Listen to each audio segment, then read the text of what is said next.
In today's video, I'm going to teach you how to create a DigitalOcean account. By the end, you'll have your account ready and know exactly what to expect on each screen so you can get started without any confusion. First, open your web browser and go to digitalocean.com.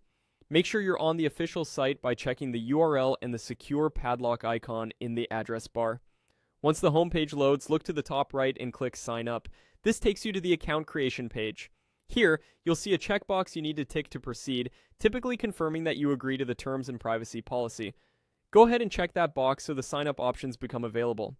You can create your account using Google, GitHub, or an email address. All three work fine, but to keep things quick and simple today, we'll sign up with Google. Click the Continue with Google option.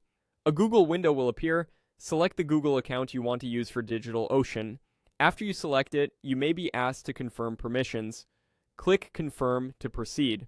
In a moment, you'll be redirected back to DigitalOcean and your account will be created using that Google identity. Next, DigitalOcean will ask a few brief onboarding questions to tailor the experience. You'll see a prompt that asks what you're using DigitalOcean for: work, school, or personal. Choose the option that best fits your situation, then click Next. You'll then see another question asking whether you have cloud resources with another provider. Select yes or no based on your current setup and click Next again. Now you'll be asked to select a product you want to get started with for your work or project. This helps DigitalOcean guide you to the right tools.